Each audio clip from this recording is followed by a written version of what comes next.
കാട്ടില്ലാതിരിക്കാൻ പറ്റില്ല.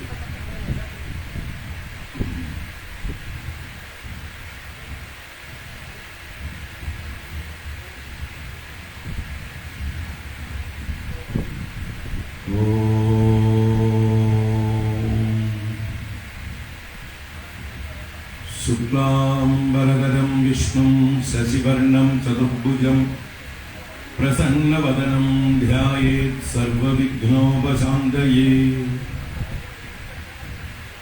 സരസ്വതി നമസ്തുഭ്യം വരദേ കാമരൂപിണി വിദ്യാരംഭം കരിഷ്യാമി സിദ്ധിർഭവതു മേ സദാ. ഗുരുർബ്രഹ്മാ ഗുരുർവിഷ്ണുഃ ഗുരുർദേവോ മഹേശ്വരഃ ഗുരുസാക്ഷാത് പരം ബ്രഹ്മ തസ്മൈ ശ്രീ ഗുരവേ നമഃ. സദാശിവസമാരംഭാം ശങ്കരാചാര്യമധ്യമാം അസ്മദാചാര്യപര്യന്താം വന്ദേ ഗുരുപരമ്പരാം. ശിവം ശിവകരം ശാന്തം ശിവാത്മാനം ശിവോത്തമം ശിവമാർഗപ്രണേതാരം പ്രണതോസ്മി സദാശിവം. സർവമംഗളമാംഗല്യേ ശിവേ സർവാർത്ഥസാധികേ ശരണ്യേ ത്രയംബകേ ഗൗരി നാരായണി നമോസ്തുതേ. സച്ചിദാനന്ദരൂപായ വിശ്വോത്പത്യാദിഹേതവേ താപത്രയ വിനാശായ ശ്രീകൃഷ്ണായ വയം നമഃ. കൃഷ്ണായ വാസുദേവായ ഹരയേ പരമാത്മനെ പ്രണതക്ലേശനാശായ ഗോവിന്ദായ നമോ നമഃ. രാമായ രാമഭദ്രായ രാമചന്ദ്രായ വേധസേ രഘുനാഥായ നാഥായ സീതായാഃ പദയേ നമഃ. ശ്രീരാഘവം ദശരഥാത്മജമപ്രമേയം സീതാപതിം രഘുകുലാന്വയരത്നദീപം ആജാനുബാഹുമരവിന്ദദളായദാക്ഷം രാമം നിശാചരവിനാശകരം നമാമി. യത്ര യത്ര രഘുനാഥകീർത്തനം തത്ര തത്ര കൃതമസ്തകാഞ്ജലിം ബാഷ്പവാരി പരിപൂർണലോചനം മാരുതിം നമത രാക്ഷസാന്തകം. മനോജവം മാരുതതുല്യവേഗം ജിതേന്ദ്രിയം ബുദ്ധിമതാം വരിഷ്ഠം വാതാത്മജം വാനരയൂഥമുഖ്യം ശ്രീരാമദൂതം ശിരസാ നമാമി. ഓം ശ്രീ സീതാലക്ഷ്മണ ഭരത ശത്രുഘ്ന ഹനുമത് സമേത ശ്രീരാമചന്ദ്ര സ്വാമിനേ നമഃ. ഓം ശ്രീ ആഞ്ജനേയ സ്വാമിനേ നമഃ. ഓം നമഃ പരമഋഷിഭ്യോ നമഃ. പരമഋഷിഭ്യഃ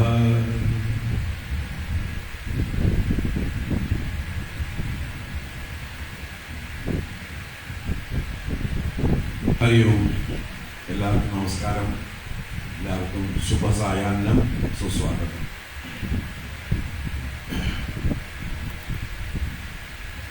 വസന്ത നവരാത്രി ആശംസകൾ, രാമനവമി ആശംസകൾ.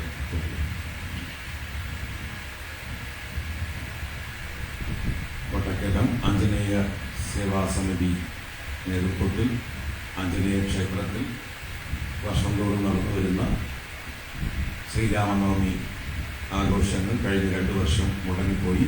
കൊറോണ ലോക്ക്ഡൗൺ കാരണമായിട്ട് ഈ വർഷം വീണ്ടും വളരെ മനോഹരമായി നടത്താൻ തീരുമാനിച്ചിട്ടുണ്ട്. അതിൻ്റെ കാര്യങ്ങൾ നടന്നുകൊണ്ടിരിക്കുന്നു. ഇന്നലെ മുതൽക്ക് നമ്മളതിൻ്റെ ആരംഭം കുറിച്ചു.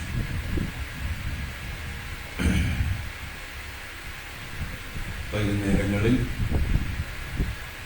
5 മണി മുതൽ 6:30 വരെ ദീപാരാധന വരെയുള്ളതായിട്ടുള്ള സമയം ശ്രീരാമരക്ഷാസ്തോത്രം, അത് കഴിഞ്ഞ് വരുന്ന ദിവസങ്ങളിൽ ശ്രീരാമ മാനസ പൂജ സ്തോത്രം, ഇങ്ങനെ 2 സ്തോത്രങ്ങൾ ചർച്ച ചെയ്യാൻ വേണ്ടി തിരഞ്ഞെടുത്തിട്ടുണ്ട്. ഈ വരുന്ന 8 ദിവസങ്ങൾ ഭഗവാൻ അനുഗ്രഹിച്ച് ഞാൻ തന്നെ ആയിരിക്കണം ആചാര്യൻ. എല്ലാവർക്കും അതിലേക്ക് സുസ്വാഗതം. രാമരക്ഷാ സ്തോത്രം ഇന്നലെ തുടങ്ങി വെച്ചു. ധ്യാന ശ്ലോകവും ആദ്യത്തെ ഒരു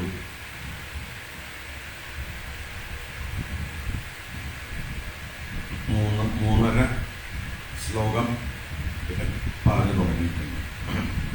നമുക്ക് ബാക്കിയുള്ള തുടർന്ന് കാണാം. അപ്പം ഞാനൊന്ന് ഒന്നുകൂടെ രാമരക്ഷാ സ്തോത്രം പൂർണ്ണമായിട്ട് വായിക്കാം.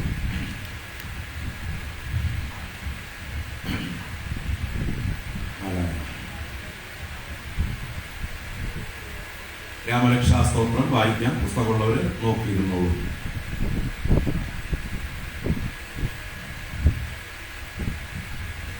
ഓം ശ്രീ സീതാലക്ഷ്മണ ഭരത ശത്രുഘ്ന ഹനുമത് സമേത ശ്രീരാമചന്ദ്ര സ്വാമിനേ നമഃ. ഓം ശ്രീ ആഞ്ജനേയ സ്വാമിനേ നമഃ. ഓം ശ്രീ ഗുരുഭ്യോ നമഃ.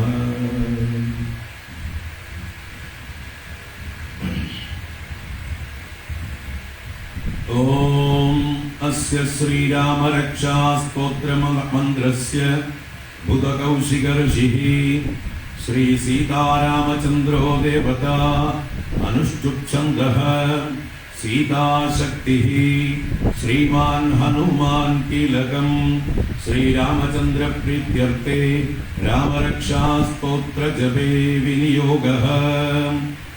ധ്യാനം ധ്യായേതാചാനുബാഹും ധൃതശരധനുഷം ബദ്ധപദ്മാസനസ്ഥം പീതം വാസോവസാനം നവകമലദളസ്പർദ്ധിനേത്രം പ്രസന്നം വാമാംഗാരൂഢ സീതാമുഖകമലമിളല്ലോചനം നീരദാപം നാനാലങ്കാരദീപ്തം ദദദമുരുജടാമണ്ഡലം രാമചന്ദ്രം. ചരിതം രഘുനാഥസ്യ ശതകോടിപ്രവിസ്തരം ഏകൈകമക്ഷരം പുംസാം മഹാപാതകനാശനം ധ്യാത്വാ നീലോൽപലശ്യാമം രാമം രാജീവലോചനം ജാനകീലക്ഷ്മണോപേതം ജടാമകുടമണ്ഡിതം സാസിതൂണധനുർബാണപാണിം നക്തഞ്ജരാന്തകം സ്വലീലയാ ജഗത്രാതും ആവിർഭൂതമജം വിഭും. രാമരക്ഷാം പടേത് പ്രാജ്ഞഃ പാപഘ്നീം സർവകാമദാം ശിരോ മേ രാഘവഃ പാതു ബാലം ദശരഥാത്മജഃ കൗസല്യേയോ ദൃശൗ പാതു വിശ്വാമിത്രപ്രിയശ്രുതി ഗ്രാണം പാതു മഗത്രാതാ മുഖം സൗമിത്രിവത്സലഃ ജിഹ്വാം വിദ്യാനിധിഃ പാതു കണ്ഠം ഭരതവന്ദിതഃ സ്കന്ധൗ ദിവ്യായുധഃ പാതു ഭുജൗ ഭഗ്നേശകാർമുകഃ करौ सीतापति पादु हृदयं जामदग्न्यजित् मध्यं पादु खरध्वंसी नाभिं जाम्बवदाश्रयः सुग्रीवे शक्कडी पादु सक्थिनी हनुमत्प्रभुः ऊरूरगुत्तमः पादु रक्षकुलविनाशकृत जानुनी सेतुकृत्पादु जङ्घे दशमुखान्तकः पादौ विभीषणश्रीदः पातु रामोऽखिलं वपुः एतां रामबलोपेतां रक्षां यः सुकृती पठेत् सच्चिरायुः सुखी पुत्री विजयी विनयी भवेत् पातालभूतलव्योमचारिणः छद्मचारिणः न द्रष्टुमभिशक्तास्ते रक्षितं रामनामभिः रामेति रामभद्रेति रामचन्द्रेति वा स्मरन् नरो न लिप्यते पापैः भुक्तिं मुक्तिं च विन्दति जगच्चैत्रैकमन्त्रेण रामनाम्नाभिरक्षितं यः कण्ठे धारयेत् तस्य करस्तः सर्वसिद्धयः वज्रपञ्जरनामेदं यो रामकवचं स्मरेत् अव्याहताज्ञः सर्वत्र लभते जयमङ्गलम् आदिष्टवान् यदा स्वप्ने रामरक्षाम् इमां हरः तदा लिखितवान् प्रातः प्रबुद्धो बुधकौशिकः आरामः कल्पवृक्षाणां विरामः सकलापदाम् अभिरामस्त्रिलोकानां रामः श्रीमान् समः प्रभुः तरुणौ रूपसम्पन्नौ सुकुमारौ महाबलौ पुण्डरीकविशालाक्षौ चीरकृष्णाजिनम्बरौ फलमूलाशिनौ दान्दौ तापसौ ब्रह्मचारिणौ पुत्रौ दशरथस्यैतौ भ्रातरौ रामलक्ष्मणौ शरण्यौ सर्वसत्त्वानां श्रेष्ठौ सर्वधनुष्मतां रक्षकुलनिबन्धारौ त्रायेतां नो रघुत्तमौ आत्तसज्जधनुषौ इषुस्पृशौ अक्षयाशुकनिषङ्गसङ्गिनौ रक्षणाय मम रामलक्ष्मणौ अग्रतः पति सदैव गच्छताम् सन्नद्धः कवची खड्गी चापभानधरो युवा गच्छन्मनोरथान्नश्च रामः पातु स लक्ष्मणः रामो दाशरथिः शूरो लक्ष्मणानुचरो बली काकुत्स्थः पुरुषः पूर्णः कौसल्येयो रघुत्तमः वेदान्तवेद्यो यज्ञेशः पुराणपुरुषोत्तमः जानकी वल्लभः श्रीमान् अप्रमेय पराक्रमः इत्येतानि जपन् नित्यं मल्भक्तः श्रद्धयान्वितः आश्वमेधादिकं पुण्यं सम्प्राप्नोति न संशयः रामं दूर्वादलश्यामं पद्माक्षं पीतवाससं स्तुवन्ति नामभिर्दिव्यैः न ते संसारिणो नराः रामं लक्ष्मणपूर्वजं रघुवरं सीतापतिं सुन्दरं काकुत्स्थं करुणार्णवं गुणनिधिं विप्रप्रियं धार्मिकं राजेन्द्रं सत्यसन्धं दशरथतनयं श्यामलं शान्तमूर्तिं वन्दे लोकाभिरामं रघुकुलतिलकं राघवं रावणारिम् रामाय रामभद्राय रामचन्द्राय वेधसे रघुनाथाय नाथाय सीतायाः पतये नमः श्रीराम राम रघुनन्दन राम राम श्रीराम राम रणकर्कश राम राम श्रीराम राम वरदाग्रज राम राम श्रीराम राम शरणं भव राम राम श्रीरामचन्द्र चरणौ मनसा स्मरामि श्रीरामचन्द्र चरणौ वचसा गृह्णामि श्रीरामचन्द्र चरणौ शिरसा नमामि श्रीरामचन्द्र चरणौ शरणं प्रपद्ये माता रामो मत्पिता रामचन्द्रः स्वामी रामो मत्सखा रामचन्द्रः सर्वस्वं मे रामचन्द्रो दयालुः नान्यं जाने नैव जाने न जाने दक्षिणे लक्ष्मणो यस्य वामे च जनकात्मजा पुरतो मारुतिर्यस्य तं वन्दे रघुनन्दनं लोकाभिरामं रणरङ्गधीरं राजीवनेत्रं रघुवंशनाथं कारुण्यरूपं करुणाकरं तं श्रीरामचन्द्रं शरणं प्रपद्ये मनोजवं मारुततुल्यवेगं जितेन्द्रियं बुद्धिमतां वरिष्ठं वादात्मजं वानरयूथमुख्यं श्रीरामदूतं शरणं प्रपद्ये पूजन्तं राम रामेति मधुरं मधुराक्षरम्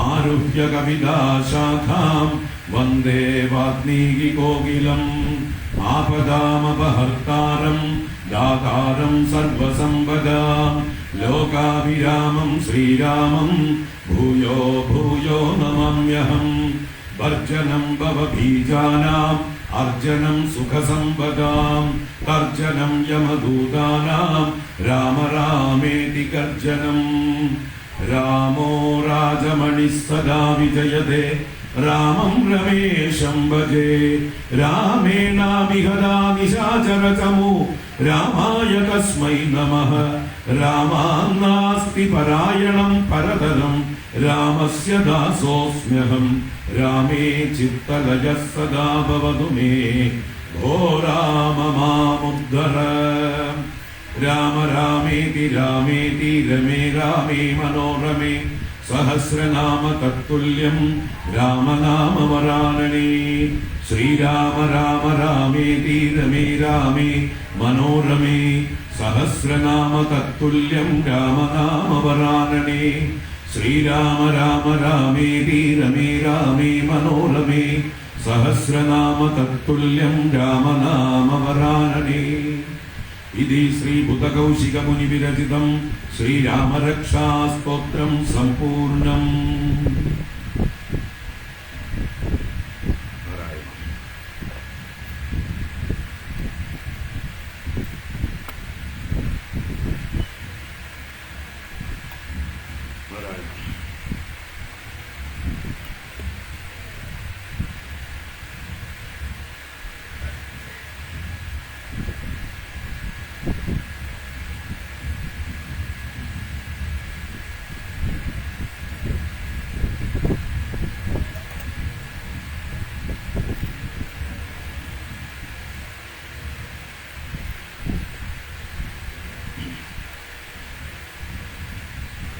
ഇന്നലെ നമ്മളിതിൻ്റെ ആമുഖ ഭാഗം കണ്ടു, ധ്യാന ശ്ലോകം കണ്ടു, 4.5 ശ്ലോകങ്ങളോളം കണ്ടു.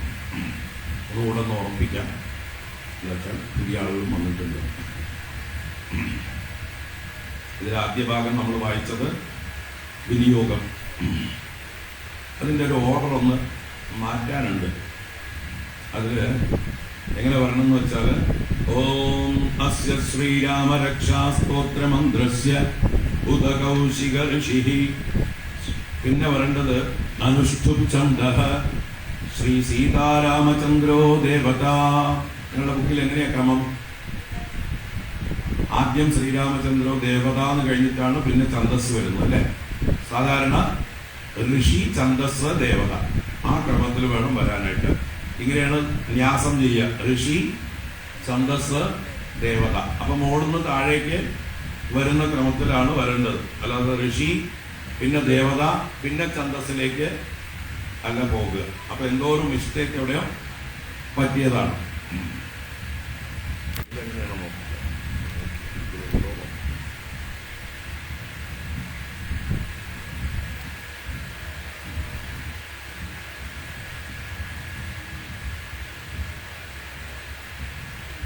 ഇതിലും ഗീതാ പ്രസിന്റെ ബുക്കിലും തെറ്റായിട്ടാണ് അടിച്ചിരിക്കുന്നത്. അപ്പോൾ അതുകൊണ്ടാണ് ശിവാനന്ദാശ്രമം അത് പകർത്തിയിരിക്കുകയാണ്. ഗീതാ പ്രസിന്റെ ബുക്കിനെ ശിവാനന്ദാശ്രമം മലയാളത്തിലേക്ക് പകർത്തി. ആ ഒരു മിസ്റ്റേക്കാണ് പറ്റിയിരിക്കുന്നത്. ഇങ്ങനെയാണ് അത് ഓർഡർ വരുള്ളൂ. ഏത് മന്ത്രത്തിനും വിനിയോഗം വരുമ്പോൾ ആദ്യം ഋഷി, പിന്നെ ദേവത, പിന്നെ ഛന്ദസ്, പിന്നെ ദേവത.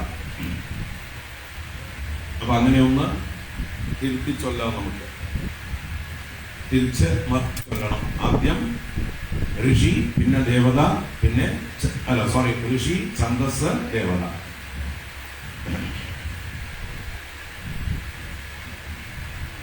അപ്പൊ ഓം അസ്യ ശ്രീരാമരക്ഷാസ്തോത്രമന്ത്രസ്യ ഉദകൗശിക ഋഷിഃ അനുഷ്ഠുപ് ഛന്ദഃ ശ്രീ സീതാരാമചന്ദ്രോ ദേവത സീതാശക്തിഃ ശ്രീമാൻ ഹനുമാൻ കീലകം ശ്രീരാമചന്ദ്ര പ്രീത്യർത്ഥേ രാമരക്ഷാസ്തോത്ര ജപേ വിനിയോഗഃ.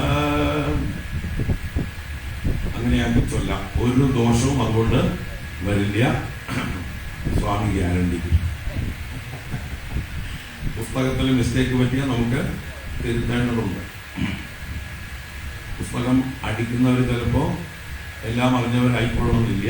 പിന്നെ പ്രൂഫ് റീഡ് ചെയ്യുന്നവരും ശ്രദ്ധിച്ചിട്ടുണ്ടാവില്ല. ആ ശ്രദ്ധ ഓവർലുക്ക് ചെയ്ത് പോകും. അതൊക്കെ ശരിയാണെന്നുള്ളൊരു ഓർമ്മയിൽ അങ്ങനെ പോകും. നമുക്കത് പഠിക്കുമ്പോഴാണ് കൃത്യമായിട്ട് അതിന്റെ തെറ്റുകൾ കണ്ടുപിടിക്കാൻ പറ്റുക. ഏത് പുസ്തകമാണെങ്കിലും നമ്മൾ ആഴത്തിൽ പഠിക്കുമ്പോഴാണ് അതിന്റെ കറക്ഷൻസ് സാധിക്കുക.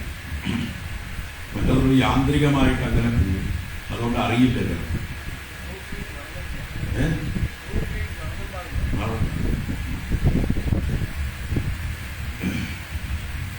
അപ്പോ ഈ രാമരക്ഷാ സ്തോത്രത്തിന്റെ ഋഷി ബുധകൗശികൻ എന്ന ഋഷിയാണെന്ന് പറഞ്ഞു.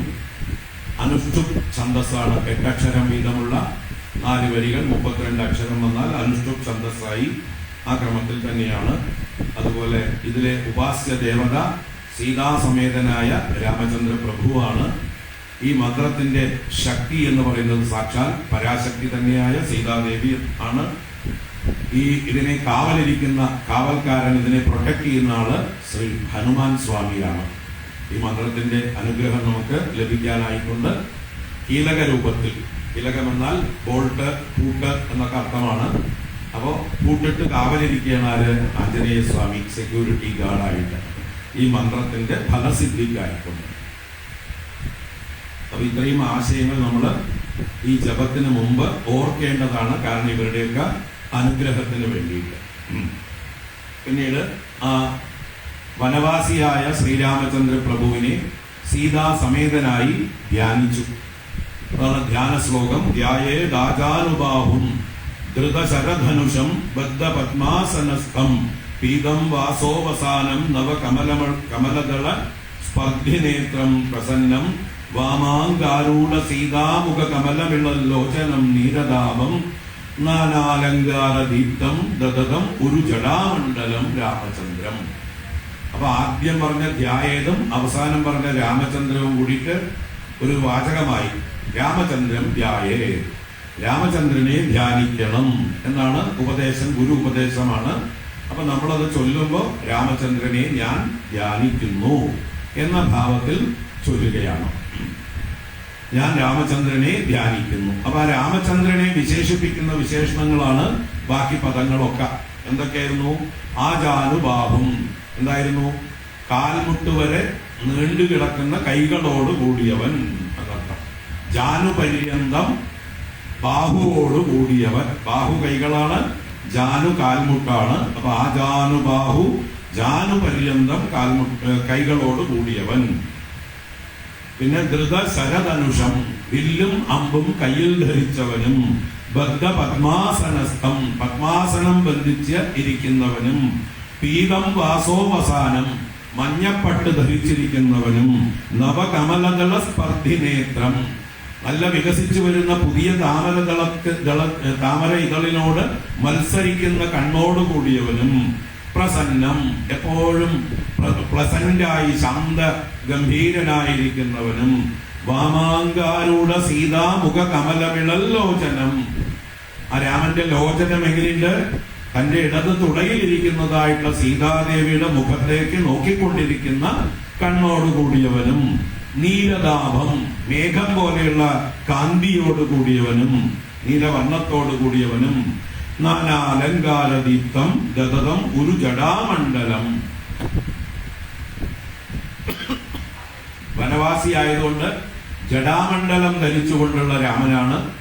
ആ ജടാമണ്ഡലത്തോടു കൂടിയ രാമന് ഏതൊക്കെ അലങ്കാരങ്ങളാവാം, ആ അലങ്കാരങ്ങൾ കൊണ്ട് ശോഭിക്കുന്നവനായിട്ട് എന്നർത്ഥം. അല്ലാതെ സ്വർണ്ണ ആഭരണങ്ങളൊന്നും ധരിച്ചിട്ടല്ല, കിരീടങ്ങളോ ഹാരങ്ങളോ ധരിച്ചിട്ടല്ല. വനവാസിയായിട്ടുള്ള രാമന് വനമാലകൾ ആവാം, വനത്തിലെ പൂക്കളെ കൊണ്ട്, കാട്ടുപൂക്കളെ കൊണ്ട് തലയിൽ അലങ്കാരങ്ങളാവാം, രുദ്രാക്ഷം കൊണ്ട് ജട കെട്ടിയിട്ടുണ്ടാവാം, രുദ്രാക്ഷമാല കഴുത്തിൽ ധരിച്ചിട്ടുണ്ടാവാം, അത് തന്നെ കയ്യിലൊക്കെ ചുറ്റിയിട്ടുണ്ടാവാം, മരവിരി ധരിച്ചിട്ടുണ്ടാവാം. അങ്ങനെയുള്ളതായിട്ടുള്ള ആ വനത്തിൽ യോജിക്കുന്ന വനവാസിയായ മുനിവേഷധാരിയായ രാമചന്ദ്രന് ഏതെല്ലാം അലങ്കാരങ്ങളോ ആ അലങ്കാരങ്ങളോടുകൂടി ശോഭിക്കുന്ന ആ രാമചന്ദ്ര പ്രഭുവിനെ, ചന്ദ്രനെ പോലെ സൗമ്യനായ രാമനെ ഞാൻ ധ്യാനിക്കുന്നു എന്നർത്ഥം. ആ രാമനെ ചന്ദ്രഭാവത്തിലാണ് രാമചന്ദ്രൻ എന്ന് പറയുന്നത്. ചന്ദ്രന്റെ ശീതളിമ, ചന്ദ്രന്റെ സൗമ്യത, ചന്ദ്രന്റെ ആഹ്ലാദജനകത, ഇതൊക്കെ ആരിലുണ്ട്? ശ്രീരാമചന്ദ്ര പ്രഭുവിലുണ്ട്. ആ ശ്രീരാമചന്ദ്രൻ കാണുമ്പോൾ സാക്ഷാൽ പൂർണ്ണചന്ദ്രനെ കാണുന്നതിനേക്കാൾ നമുക്ക് ഒരു ആഹ്ലാദം ജനിക്കും, ഒരു ശാന്തി നമ്മുടെ മനസ്സിൽ ഉണ്ടാവും, ഒരു അഭയം നമുക്ക് ഉണ്ടാകും അല്ലേ. നല്ല കൂരിരട്ടത്ത് ചന്ദ്രനെ കാണുമ്പോൾ നമുക്ക് ആശ്വാസമാണ്, അഭയമാണ്. നല്ല പൗർണമി ദിവസമാണെങ്കിൽ, നിലാവുണ്ടെങ്കിൽ നമുക്ക് കുറച്ച് ഭയം മാറി കിട്ടും. രാത്രിയാണെങ്കിൽ നമുക്ക് ഭയം നീക്കാനുള്ള ആളാണ് ആര്? ചന്ദ്രൻ. അതുപോലെ ഈ സംസാരമാകുന്ന ഈ കാട്ടിൽ, ഈ രാത്രിയിൽ, ഈ നിശ പോലെയുള്ളതായിട്ടുള്ള ഈ അവസ്ഥയിൽ ആ ശ്രീരാമചന്ദ്രന്റെ ധ്യാനം നമുക്ക് എന്തെന്നില്ലാത്ത അഭയം നൽകട്ടെ, നിർഭയത്വം നൽകട്ടെ. അത് കഴിഞ്ഞ് ഒന്നാമത്തെ ശ്ലോകം വളരെ ഫേമസ് ആയിട്ടുള്ള വാൽമീകി രാമായണത്തിലെ വരിയാണ്. അത് അദ്ദേഹം ചേർത്ത് വെച്ചിരിക്കുകയാണ്. ആ രഘുനാഥസ്യ ചരിതം ശതകോടി പ്രവിസ്തരം. രാമന്റെ ചരിതം വളരെ വിസ്തൃതമായിട്ടുള്ളതാണ്. നൂറുകണക്കിന് കോടി മന്ത്രങ്ങളെ കൊണ്ട്, വാക്കുകളെ കൊണ്ട് വർണ്ണിക്കപ്പെട്ടിട്ടുള്ളതാണ്. അതിലെ ഓരോ അക്ഷരങ്ങളും ഏകൈകം അക്ഷരം പുംസാം മഹാപാതകനാശനം. അപ്പോൾ രാമന്റെ ചരിതം നമ്മൾ എത്രത്തോളം ചൊല്ലുന്നുവോ അത്രത്തോളം നമ്മുടെ പാപങ്ങൾ ശമിക്കും എന്നത് വളരെ വിസ്തരിച്ച് നമ്മൾ കണ്ടതാണ്. ഇനി 2.5 ശ്ലോകം കൊണ്ട് എന്താ പറഞ്ഞത്? രാമരക്ഷാം പടേ പ്രാജ്ഞ പാപഗ്നീം സർവകാമക. ഒരു പ്രാജ്ഞൻ എന്നാൽ ബുദ്ധിമാൻ, വിവേകി, ജീവിതത്തിൽ എന്താണ് ചെയ്യേണ്ടത് എന്ന് അറിവുള്ളവനാണ് യഥാർത്ഥ ജ്ഞാനി. എന്തെങ്കിലും വിവരക്കേട് കാണിച്ചുകൊണ്ട് ഓടി നടക്കുന്നവരൊന്നും മനുഷ്യന്മാരുടെ കൂട്ടത്തില് കൂട്ടാൻ പറ്റില്ല, പിന്നെയല്ലേ ജ്ഞാനി. അപ്പോ എന്തെങ്കിലും ചെയ്യുന്നവരല്ല അവിടെ പ്രാജ്ഞൻ. പ്രാജ്ഞൻ എന്ന് പറഞ്ഞാൽ ജീവിതം ധന്യമാക്കാൻ വേണ്ടി എന്ത് ചെയ്യണമോ അത് ചെയ്യുന്ന വിവേകം ഉള്ളവൻ പ്രാജ്ഞൻ. പ്രകർഷേണ ജ്ഞാനമുള്ളവൻ പ്രാജ്ഞൻ. ആ പ്രാജ്ഞനായിട്ടുള്ള ഒരാള് രാമരക്ഷാം പടയത്, രാമരക്ഷാ മന്ത്രത്തെ ചൊല്ലേണ്ടതാണ്. അതെങ്ങനെയുള്ളതാണ് രാമരക്ഷാ മന്ത്രം? പാപഗ്നി, പാപങ്ങളെ ഹനിക്കുന്നതാണ്. രാമരക്ഷാ മന്ത്രം ചൊല്ലിയാൽ നമ്മുടെ പാപങ്ങളെ അത് നശിപ്പിക്കും. സർവകാമത, എല്ലാ കാമങ്ങളെയും ആഗ്രഹങ്ങളെയും ദാനം ചെയ്യുന്നതാണ്, സാധിച്ചു തരുന്നതാണ്. എല്ലാ ആഗ്രഹങ്ങളും പൂർത്തീകരിക്കാൻ ശക്തിയുള്ളതാണ്. മാത്രമല്ല ഇതൊരു രക്ഷാമന്ത്രമായതുകൊണ്ട് തന്നെ നമ്മുടെ എല്ലാ ഭയത്തെയും നിവാരണം ചെയ്ത് അഭയം നൽകുന്നതും ആണ് എന്ന് പറയേണ്ടതില്ല. അപ്പൊ എങ്ങനെ വേണം രാമരക്ഷയെ ചൊല്ലാൻ? അതാണ് ആദ്യത്തെ 2 വരിയിൽ പറഞ്ഞത്. ധ്യാത്വാ നീലോൽപലശ്യാമം രാമം രാജീവലോചനം ജാനകീ ലക്ഷ്മണോപേതം ജടാമകുടമണ്ഡിതം സാസിതൂണധനുർബാണപാണിം നക്തഞ്ചരാന്തകം സ്വലീലയാ ജഗത്രാതും ആവിർഭൂതം അജം വിഭും. ആ രാമനെ ധ്യാനിച്ചിട്ട് രാമരക്ഷാ സ്തോത്രത്തെ ചൊല്ലേണ്ടതാണ് എന്നാണ്. അപ്പൊ രാമനെ വിശേഷിപ്പിച്ച പദങ്ങൾ തന്നെയാണ്. എങ്ങനെയുള്ള രാമനെ? നീലോൽപല ശ്യാമവർണ്ണനായിരിക്കുന്ന, നീലത്താമരയുടെ വർണ്ണത്തോടു കൂടിയവനും, രാജീവലോചനൻ താമരക്കണ്ണനായ രാമനെ, ജാനകി ലക്ഷ്മണന്മാരോട് കൂടിയവനായ രാമനെ, ജടാമകുടം കൊണ്ട് അലങ്കാരമാക്കിയവനെ, ജടാമകുടം ആകുന്ന അലങ്കാരത്തോടു കൂടിയവനെ, കയ്യിൽ അസി എന്ന് പറഞ്ഞാൽ വാളാണ്, തൂണം എന്ന് പറഞ്ഞാൽ ആവതാഴിയാണ്, ധനുർബാണ പാണി, വില്ലും അമ്പും കയ്യിൽ ധരിച്ചവനുമായിരിക്കുന്ന ആ രാമനെ, നക്തഞ്ചരാന്തകനായ രാമനെ. നക്തഞ്ചരന്മാർ, രാത്രിഞ്ചരന്മാർ, നിശാചരന്മാർ, രാക്ഷസന്മാരുടെ നാശകനായ രാമനെ, സ്വലീലയാ ജഗത്രാതും ആവിർഭൂതം അജം, സ്വന്തം ലീല കൊണ്ട് ഈ ലോകത്തെ രക്ഷിക്കുവാനായിക്കൊണ്ട് അവതാരമെടുത്ത് ആവിർഭവിച്ചവനായ ജന്മരഹിതനായ ഭഗവാനെ. വിഷ്ണു തന്നെയാണ് രാമൻ. എന്തിനവതരിച്ചു? ലോകത്തെ രക്ഷിക്കാൻ, ദുഷ്ടനാശം ചെയ്ത് ശിഷ്ടരക്ഷണം ചെയ്ത് ധർമ്മ സംസ്ഥാപനത്തിനായിക്കൊണ്ടാണ് ഭഗവാന്റെ അവതാരം.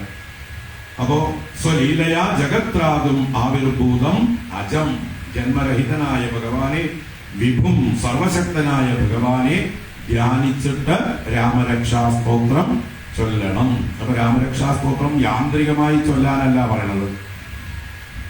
ഇങ്ങനെയൊക്കെയുള്ള വിശേഷണങ്ങളോടുകൂടിയ രാമനെ നല്ലതുപോലെ മനസ്സിൽ ഉറപ്പിച്ച് രാമരക്ഷാ സ്തോത്രം ചൊല്ലുവിൻ. എത്രത്തോളം ശ്രദ്ധയോടെ ഭക്തിയോടെ ആ ചൊല്ലുന്ന മന്ത്രങ്ങളുടെ അറിവോടുകൂടെ ഓരോ മന്ത്രവും ചൊല്ലുന്നുവോ അത്രത്തോളം അതിന്റെ പ്രയോജനം. എത്ര ശ്രദ്ധയുണ്ടോ, എത്ര ഭക്തിയുണ്ടോ, എത്ര മന്ത്രത്തെ കുറിച്ചിട്ടുള്ള ജ്ഞാനമുണ്ടോ അത്രത്തോളം ആ മന്ത്രം നമ്മളെ അനുഗ്രഹിക്കും. ഒന്നും അറിയാതെ വെറുതെ സ്ഥൂലമായിട്ട് യാന്ത്രികമായിട്ട് അക്ഷരങ്ങൾ മാത്രം ചൊല്ലിയാലും അനുഗ്രഹം ഉണ്ടാവും. അതിന്റെ ചെറിയ അനുഗ്രഹേ ഉണ്ടാവുള്ളൂ, അല്ലെ? അധികസ്യ അധികം ഫലം. അധികം അതിലേക്ക് ഇൻവോൾവ് ആവുന്നതോറും അധികം ഫലം എന്നർത്ഥം. ഏത് കാര്യത്തിലും അങ്ങനെ തന്നെയാണ്. അപ്പോ ഇതുവരെയാണ് ഇന്നലെ പറഞ്ഞത്. അത് ഒന്നുകൂടെ ഒന്ന് ഓർമ്മിപ്പിച്ചു. നാളെ പറയില്ല, ഇന്ന് വന്നവർക്ക് വേണ്ടി പറഞ്ഞതാണ്. നമുക്ക് തുടരാം. ഇനി ശരിക്കുള്ള രാമരക്ഷാ മന്ത്രത്തിലേക്ക് പ്രവേശിക്കുകയാണ്. ശരീരത്തിലെ ഓരോ അവയവങ്ങളും രാമന്റെ വിവിധ പേരുകൾ പറഞ്ഞുകൊണ്ട്, രാമനെ സങ്കല്പിച്ചുകൊണ്ട്, രാമൻ രക്ഷിക്കട്ടെ രക്ഷിക്കട്ടെ എന്ന് ശരിക്കുള്ള രക്ഷാമന്ത്രം അഥവാ കവച മന്ത്രം തുടങ്ങുകയാണ്. ശിരോ മേ രാഘവഃ പാതു ഭാലം ദശരഥാത്മജഃ കൗസല്യേയോ ദൃശൗ പാദോ വിശ്വാമിത്രപ്രിയശ്രുതി ഗ്രാണം പാതു മഖദ്രാദാ മുഖം സൗമിത്രിവത്സലഃ ജിഹ്വാം വിദ്യാനിധിഃ പാതു കണ്ഠം വരദവന്ദിതഃ സ്കന്ദൗ ദിവ്യായുധഃ പാതു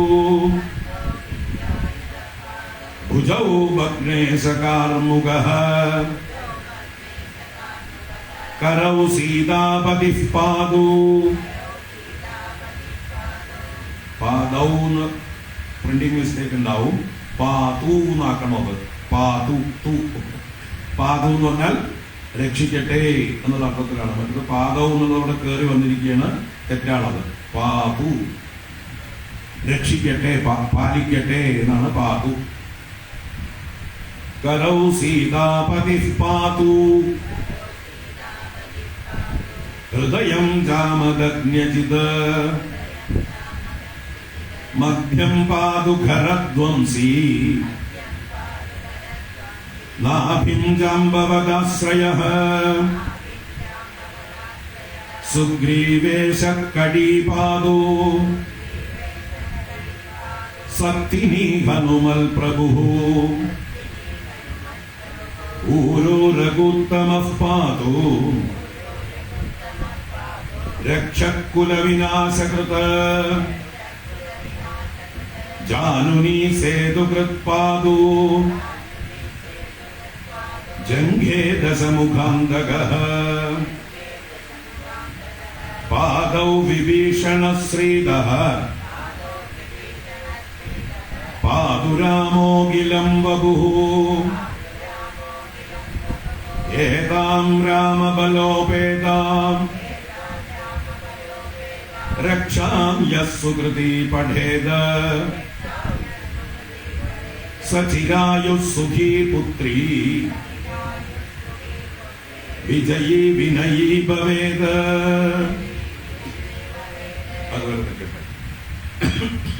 ഇത് കണ്ട 9-ാം ശ്ലോകത്തിൽ പാദവും വിഭീഷണ ശ്രീദഃ എന്ന് വരുന്നുണ്ട്. അവിടെയാണ് പാദവും വരേണ്ടത്. മനസ്സിലായോ? അവിടെ പാദവും വന്നിട്ടുണ്ട്. മുകളിലുള്ള പാദവും പാതു എന്നുള്ളത് പ്രിന്റിംഗ് മിസ്റ്റേക്ക് വന്നതാണ്. അപ്പോ ഒന്നിച്ച് വായിക്കാം.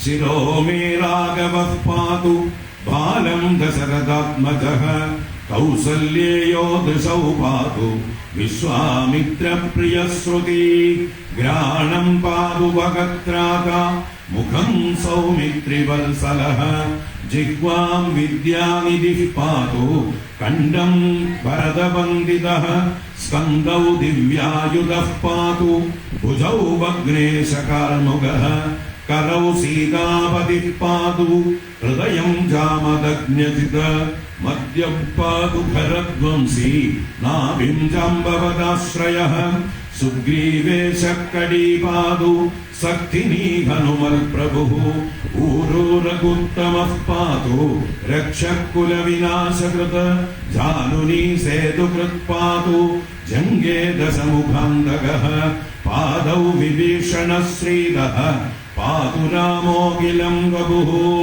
ഏതാം രാമബലോപേതാം രക്ഷാം യസ്സുകൃതി പഠേത് സചിരായുഃ സുഖീ പുത്രി വിജയീ വിനയീ ഭവേത്. ഇനി ശരീരത്തിലെ കേശാദി പാദം ഓരോ അവയവങ്ങളെയും ഭഗവാൻ ശ്രീരാമചന്ദ്ര പ്രഭു രക്ഷിക്കട്ടെ എന്ന് സങ്കല്പിച്ച് പ്രാർത്ഥിക്കുകയാണ്. അപ്പോ ഓരോ അവയവങ്ങളെയും പറയുമ്പോൾ വേണമെങ്കിൽ അതാത് അവയവങ്ങളെ സ്പർശിച്ചുകൊണ്ട് ചൊല്ലാവുന്നതാണ്. എങ്ങനെ തുടങ്ങിയത്?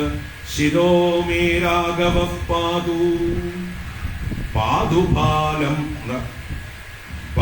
ബാലം ദശരഥാത്മജഃ കൗസല്യേയോ ദൃശൗ പാതു വിശ്വാമിത്ര പ്രിയ ശ്രുതി ഗ്രാണം പാതു മഗത്രാദാ മുഖം സൗമിത്രി വത്സലഃ ജിഹ്വാം വിദ്യാനിധി പാതു കണ്ഠം ഭരതവന്ദിതഃ സ്കന്ദൗ ദിവ്യായുധഃ പാതു ഭുജൗ പത്മേശകാർമുകഃ കരൗ സീതാപതി പാതു ഹൃദയം ജാമദഗ്ന്യജിത് മദ്യം പാതു ഖരധ്വംസി നാഭിം ജാംബവദാശ്രയഃ സുഗ്രീവേശ കടീ പാതു സക്തിനീ ഹനുമൽ പ്രഭു ഊരോ രഘുത്തമഃ പാതു രക്ഷകുല വിനാശകൃത് ജാനുനീ സേതുകൃത് പാതു ജംഗേ ദശമുഖാന്തകഃ പാദൗ വിഭീഷണ ശ്രീദഃ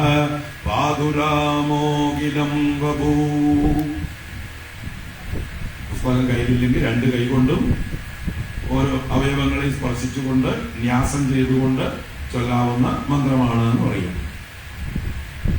അപ്പൊ ഇങ്ങനെയൊക്കെയാണ് ഏതൊക്കെയാണ് അവയവങ്ങൾ എന്ന് പറയുന്നത് നോക്കാം. ശിരോ മേ രാഘവ പാതു മേ ശിരഃ രാഘവ പാതു. എന്റെ ശിരസിനെ, എന്റെ ശിരസ് രാഘവ പാതു, രാഘവൻ രക്ഷിക്കട്ടെ. പാതു പാതു പാതു എന്നുള്ളത് രക്ഷിക്കട്ടെ രക്ഷിക്കട്ടെ രക്ഷിക്കട്ടെ എന്നുള്ള ക്രിയാരൂപമായിട്ടുള്ള പ്രാർത്ഥനയാണ്. അപ്പൊ പാതു എല്ലായിടത്തും വേണ്ടതാണ്. പക്ഷെ എല്ലായിടത്തും എന്തുകൊണ്ട് വരുന്നില്ല? പദങ്ങൾക്ക് ഗ്യാപ്പ് ഇല്ലാത്തതുകൊണ്ട് ചിലയിടത്ത് പാതു ഉണ്ടാവില്ലെങ്കിലും നമ്മൾ അവിടേക്ക് പാതു ചേർത്ത് വായിക്കേണ്ടതാണ്. പക്ഷെ വായിക്കുമ്പോൾ വായിക്കേണ്ട, മനസ്സിൽ ഫില്ലപ്പ് ചെയ്യണം അന്വയിക്കുമ്പോൾ. അപ്പൊ എന്താ? ശിരോമേ രാഘവ പാതു, എന്റെ ശിരസിനെ രാഘവൻ രക്ഷിക്കട്ടെ. രാഘവൻ ആരാണ്? ശ്രീരാമചന്ദ്ര പ്രഭുവിന്റെ ഏറ്റവും വിശേഷമായിട്ടുള്ള പേരാണ് രാഘവൻ. രാഘവൻ എന്ന് പറഞ്ഞാൽ രഘുവംശത്തിൽ ജാതനായവൻ എന്നാണ് അർത്ഥം. ഒരുപാട് രാഘവന്മാരുണ്ട്. രഘുവംശത്തിൽ ജനിച്ചവരൊക്കെ രാഘവന്മാരാണ്. ദശരഥൻ ഒരു രാഘവനാണ്. ലക്ഷ്മണനും ഭരതനും ശത്രുഘ്നനും രാഘവന്മാർ തന്നെയാണ്. ദശരഥന്റെ അച്ഛനും രാഘവൻ തന്നെയാണ്, അജൻ. ഇനി രാമന്റെയും ലക്ഷ്മണന്റെയും ഒക്കെ മക്കളും ലവകുശാദികളൊക്കെ രാഘവന്മാർ തന്നെയാണ്. എന്തുകൊണ്ട്? അവരൊക്കെ രഘുവംശത്തിൽ ജാതന്മാരായതുകൊണ്ട്. പക്ഷേ അവരെയൊന്നും നമ്മള് രാഘവ ശബ്ദം കേട്ടാൽ പെട്ടെന്ന് ഓർക്കില്ല. ആരെയാ ആദ്യം ഓർക്കുക? രാഘവൻ എന്ന് പറഞ്ഞാൽ അതിൽ ഏറ്റവും ഹൈലൈറ്റ് ചെയ്ത് നിൽക്കുന്ന ആള്, അല്ലെ, സെൻട്രൽ സ്റ്റേജിൽ നിൽക്കുന്ന ആള്, ഏറ്റവും ബ്രില്യന്റ് ആയിട്ടുള്ള ബ്രൈറ്റ് ആയിട്ടുള്ള ക്യാരക്ടർ ശ്രീരാമചന്ദ്ര പ്രഭു ആയതുകൊണ്ട് സാധാരണ നിലയ്ക്ക് നമ്മൾ രാഘവ ശബ്ദം കൊണ്ട് ആരെ എടുക്കുക? ശ്രീരാമൻ എന്ന അർത്ഥമാണ്. പിന്നെ നമുക്ക് കാവ്യങ്ങൾ വരുമ്പോൾ അതൊരു സന്ദർഭവശാൽ ഇപ്പൊ ദശരഥനെ രാഘവൻ എന്ന് പറഞ്ഞിട്ടുണ്ടാവാം, ലവകുശന്മാരെ രാഘവൻ എന്ന് പറഞ്ഞിട്ടുണ്ടാവാം, ലക്ഷ്മണനെയോ ഭരതനെയോ രാഘവൻ എന്ന് പറഞ്ഞിട്ടുണ്ടാവാം. അത് നമ്മൾ ആ കോണ്ടെക്സ്റ്റ് വായിക്കുമ്പോൾ തിരിച്ചെടുക്കണം. മനസ്സിലാവുണ്ടോ? കോണ്ടെക്സ്റ്റിലാണ് അവിടെ അർത്ഥം വരുന്നത്. അപ്പൊ ഇവിടെ സാധാരണ നിലയ്ക്ക് രാഘവൻ എന്ന പോപ്പുലർ ആയിരിക്കുന്നത് ശ്രീരാമചന്ദ്ര പ്രഭു. അപ്പൊ അതിലൂടെ തന്നെ ഉദ്ദേശിക്കുന്നത് ആ രഘുവംശത്തിലെ ഏറ്റവും ശ്രേഷ്ഠനായ ആ ചക്രവർത്തിയായ ശ്രീരാമചന്ദ്രൻ എന്റെ ശിരസിനെ രക്ഷിക്കട്ടെ. രഘുവംശം അത്രയും മാഹാത്മ്യമേറിയ വംശമാണ്. ആ രഘു എന്ന് പറഞ്ഞാൽ ഏറ്റവും ബുദ്ധിമാനായ ഒരു ചക്രവർത്തിയായിരുന്നു. അതുകൊണ്ടാണ് ആ വംശത്തിന് രഘുവംശം എന്ന് പിന്നീട് പേര് വന്നത്. ആദ്യം വംശത്തിന്റെ പേരെന്തായിരുന്നു? സൂര്യവംശം. സൂര്യവംശത്തിൽ പിന്നെ ഇക്ഷ്വാകു എന്നൊരു രാജാവ് ഉണ്ടായിരുന്നു, പ്രഗത്ഭനായിട്ട്. വൈവസ്വത മനുവിന്റെ പുത്രനാണ് ഇക്ഷ്വാകു. ആ ഇക്ഷ്വാകുവിന്റെ വംശമായതുകൊണ്ട് ഇക്ഷ്വാകു വംശം എന്നും ഈ വംശം അറിയപ്പെടും. അപ്പൊ സൂര്യവംശം എന്ന് പറഞ്ഞാലും ഇക്ഷ്വാകു വംശം എന്ന് പറഞ്ഞാലും പിന്നീടുണ്ടായ ഒരു രാജാവാണ് രഘു. ദിലീപന്റെ പുത്രനായിട്ടാണ് രഘു ജനിക്കുന്നത്. ദിലീപന്റെ കഠിനമായ തപസ്സിന്റെ ഫലമായിട്ടാണ് രഘുവിനെ പോലൊരു പുത്രനെ വസിഷ്ഠന്റെ അനുഗ്രഹം കൊണ്ട് ദിലീപന് ലഭിക്കുന്നത്. അതാണ് കാളിദാസന്റെ രഘുവംശം എന്ന കാവ്യം അതിമനോഹരമാണ്. അതിൽ ഈ രഘുവിന്റെ മഹാത്മ്യങ്ങള്, രഘുവിന്റെ അച്ഛനായ ദിലീപന്റെ തപസ്, അദ്ദേഹത്തിന്റെ മഹാത്മ്യങ്ങള്, അങ്ങനെ അവരുടെ പൂർവീകന്മാരുടെയൊക്കെ മഹാത്മ്യങ്ങള് ഒക്കെ വർണ്ണിക്കുന്നത് കാണാം. അപ്പൊ ഈ സൂര്യവംശത്തില്, ഈ രഘുവംശത്തില് ഒരാളും മോശക്കാരില്ല എന്നാണ് അതിന്റെ അർത്ഥം. അത്രയും ശ്രേഷ്ഠനായ രഘുവിന്റെ, താപസനായ രഘുവിന്റെ, ആ രഘു അശ്വമേധാദി യാഗങ്ങൾ ചെയ്തിട്ട് സർവസ്വവും ദാനം ചെയ്ത ആളാണ്.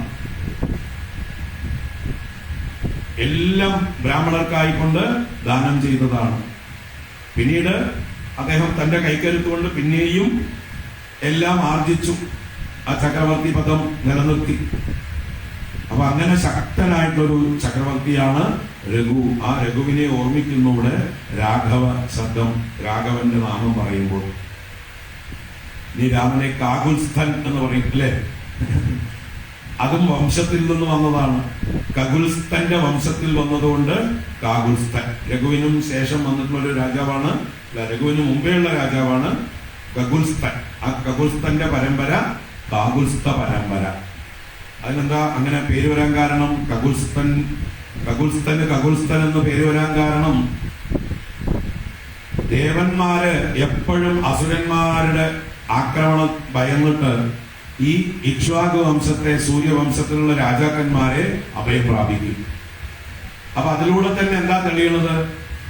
ഈ ഇക്ഷ്വാകു വംശം മറ്റേ ദേവന്മാരെക്കാൾ ശക്തന്മാരാണ്. ദേവന്മാർക്ക് പോലും അഭയം കൊടുക്കാൻ കഴിവുള്ളവരാണ്. ദേവന്മാർ 3 ലോകത്തിന്റെ ആധിപത്യമുള്ളവരാണ്.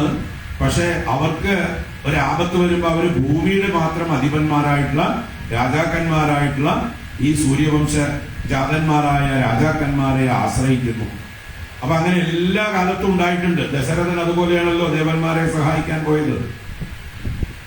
കഥ അറിയാലോ നമുക്കൊക്കെ. കൈകേയിയോടുകൂടി പോയി അസുരന്മാരോട് യുദ്ധം ചെയ്യുന്ന സമയത്ത് അക്ഷകീലം വീണുപോയപ്പോ, അച്ഛാനി രഥത്തിന്റെ ബോൾട്ട്, ആക്സൽ ബോൾട്ട് വീണുപോയപ്പോ പകരം കൈകേയി തന്റെ കൈത്തണ്ട കടത്തി ആ ചക്രം അഴിഞ്ഞു പോകാതെ രക്ഷിച്ചു എന്നുള്ളതായിട്ടുള്ള ഒരു കഥയാണ്. അതുകൊണ്ടാണ് 2 വരം അവിടെ കൊടുത്തത്. അത് പിന്നീടേക്ക് മാറ്റിവെച്ചത്. അപ്പൊ അതുപോലെ എല്ലാ കാലത്തും ഖട്വാങ്കന്റെയൊക്കെ കഥ പറയും, അതുപോലെ മുചുകുന്ദന്റെ കഥ പറയും. ഇവരൊക്കെ ദേവന്മാരെ സഹായിക്കാൻ ചെന്നവരാണ്. അപ്പൊ അതുപോലെ ഒരാളാണ് ഈ കകുൽസ്ഥൻ എന്ന് പറഞ്ഞ ആള്. അയാളുടെ പേര് വേറെന്തോ രൈവതൻ എന്നോ അങ്ങനെന്തോ ഒരു പേരായിരുന്നു. ആ രൈവത രാജാവിനെ ഇന്ദ്രൻ സഹായത്തിന് വന്ന് വിളിച്ചു, അസുരന്മാരോട് യുദ്ധത്തിനായിക്കൊണ്ട്. അപ്പോ അദ്ദേഹം ഒരു കണ്ടീഷൻ വെച്ചത്, ഞാൻ നിങ്ങളെ സഹായിക്കണമെങ്കിൽ ഇന്ദ്രനെ തന്നെ എനിക്കൊരു വാഹനമായിട്ട് എന്റെ മുമ്പിൽ വരണം. എങ്ങനെ? ഒരു കാളയായിട്ട്.